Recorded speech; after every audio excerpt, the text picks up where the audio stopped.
මේ වීඩියෝ එකකින් අපි කතා කරන්නේ කොහොමද ඉන්ටර්ලොක් අතර තියෙන ලේසියෙන්ම අපිට මේ විනාශ කරගන්න බැරි මරා ගන්න බැරි පැල වර්ග අපි වල් පැල ඇටි කොහොමද අපි මේ මරාගන්නේ කියලා. මෙතන අරගෙන තියෙනවා ඩිටර්ජන්ට් පවුඩර් රෙදි සෝදන කුඩු මේ සැහැඳි 5යි. ඒ වගේම ලුණු කැට ලුණු වෙන්න පුළුවන්, ලුණු කුඩු වෙන්න පුළුවන්, මේ සැහැඳි 5යි. දෙකම එක සමාන ගන්න. ඩිටර්ජන්ට් පවුඩර් මේ සැහැඳි 5යි. ලුණු මේ සැහැඳි 5යි. ලුණු කුඩු හෝ ලුණු කැට. මේ දෙක හොඳට මික්ස් කරගන්න ඕනේ. දැන් කරන්නේ අපි හොඳට මිශ්‍ර කර ගැනීමක් කරගන්න වතුර ලීටරයක් දාලා. සාමාන්‍යයෙන් මේ ප්‍රමාණයට වතුර ලීටරයක් ඇති. ලීටරයයි තව මිලිලීටර් 200ක් 250ක් වැඩි වුණාට ප්‍රශ්නයක් නැහැ.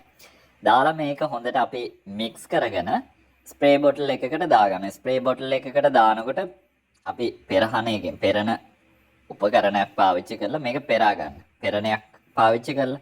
මොකද මේක ඩිටර්ජන්ට් පවුඩර් වල එතකොට ලුණු වල තියෙන සමහර පොඩි පොඩි කෑලි වගේ තියෙන්න බලන් ඒකත් එක්ක මේ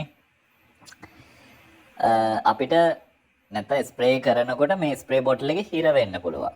ඒ නිසා ස්ප්‍රේ බොටල් එකකට දාගෙන මේ වගේ දවස් 3ක් වගේ ස්ප්‍රේ කරන්න දෙන්න. දැන් ඕගොල්ලන්ට පේන්නේ මේ පළවෙනි දවසේ. පළවෙනි දවසේ ඕගොල්ලන්ට පේනවා හොඳටම කොළ පාටට තියෙන මේ තනකොළ ටික. ඉතින් මේ තනකොළ වලත් මම ඔය වටේ තියෙන තනකොළ වලට ස්ප්‍රේ කරන්නේ නැහැ. මොකද මේ මුලට තමයි ස්ප්‍රේ කරන්නේ. එතකොට වටේ තියෙන තනකොළ වලට ස්ප්‍රේ කරන්න අවශ්‍ය නැහැ.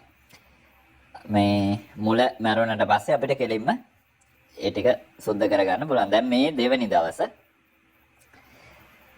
දැන් මේ දවස්වල ටිකක් වහිනවා. මම උදේ අපි ඉර පායලා තියෙනවා. සාමාන්‍යයෙන් හවස 2:00 3 විතර වෙනකොට වහිනවා.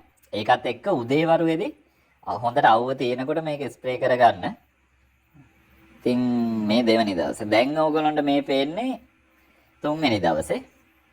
තුන්වෙනි දවස වෙනකොට ආයෙ ස්ප්‍රේ කරන්න අවශ්‍ය නැහැ. දැන් දවස් දෙකක් ස්ප්‍රේ කරා. ඕගොල්ලන්ට පේනවා දැන් සම්පූර්ණයෙන් මැරිලා තියෙන්නේ. ඉතින් මේ පේනවා ඇති ඕගොල්ලන්ට තනකොළ ටික මේ අපිට අනවශ්‍ය තනකොළ ටික හොඳටම මැරිලා තියෙන්නේ. ඕගොල්ලන්ට පේනවා ඇති මම අර මේ පළවෙනි දවසේ මේ ටිකට ස්ප්‍රේ කරේ නෑනේ. අර මුල කොටසට තමයි ස්ප්‍රේ කරේ.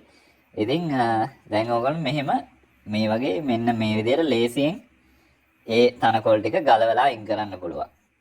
ඉතින් අර සම්පූර්ණ එළියෙන් තියෙන කොටසටත් එක්ක ස්ප්‍රේ කරන්න අවශ්‍ය නැහැ. මොකද ඒකෙන් ප්‍රොඩක්ට් එක නිෂ්පාදනයේත් වැඩි ප්‍රමාණයක් යනවා.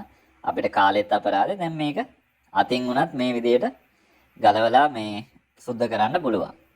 ඉතින් මම හිතනවා මේ වීඩියෝ එක ගොඩක් අයට වැදගත් වේවි කියලා.